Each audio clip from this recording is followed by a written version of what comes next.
이주혁입니다. 저는 마태복음 2장 19절에서 23절까지의 말씀을 통해 두려움보다 순종으로 라는 제목으로 함께 은혜를 나누고자 합니다. 첫 번째, 하나님은 우리의 삶을 계획하십니다. 우리 집은 제가 초등학교 2학년 때 새로운 곳으로 이사를 했습니다. 아파트에 살다가 주택으로 이사를 하니 모든 것이 새롭고 무섭기도 했습니다. 그러나 부모님이 계시고 좋은 한소망교회도 만나고 학교 생활도 재미있게 하니 금방 적응하게 되었고 이전보다 더 신나게 지내고 있습니다. 요셉과 마리아는 아기의 몸을 입고 오신 예수님과 함께 살게 되었습니다. 예수님과 가족이 되어 살게 되면 어떤 느낌일까요? 아주 아름답고 기쁜 일이 가득할 것 같아요. 하지만 요셉과 마리아는 예수님과 함께하는 삶이 마냥 좋지만은 않았던 것 같습니다.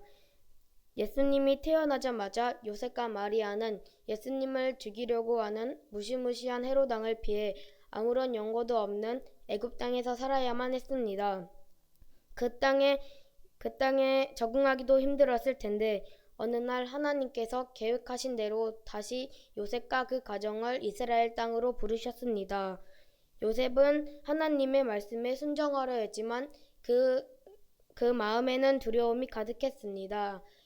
이 땅에 메시아로 오신 예수님과 함께 살면 좋은 일, 기쁜 일과 평안이 가득할 줄 알았는데 어려움과 두려운 상황들이 생겼습니다.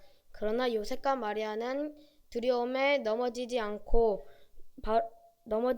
하나님께서 계획하신 말씀에 순종하는 선택을 했습니다. 바로 그때 하나님께서 요셉과 마리아를 도우셨습니다. 두 번째, 하나님은 순종하는 자를 통해 하나님의 말씀을 이루십니다.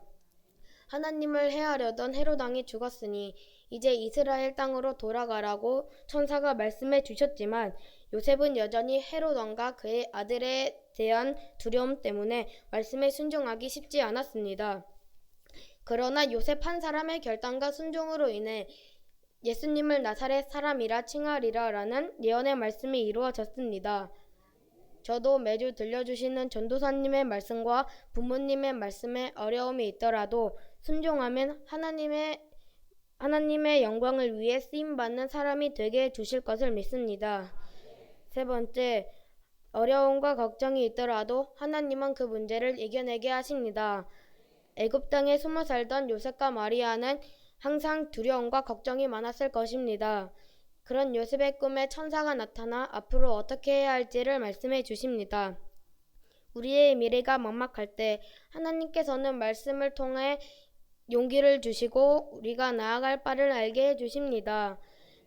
우리가 예수님과 동행하고 말씀에 순종하는 순간 말씀의 열매가 열립니다. 하나님의 말씀의 열매는 얼마나 맛있고 달콤할까요? 어떤 두려움과 걱정이 있더라도 예수님과 함께하고 하나님의 말씀에 순종함으로 하나님의 선한 열매를 맛보시는 한소망교회 모든 성도님들이 되시기를 예수님의 이름으로 소망합니다.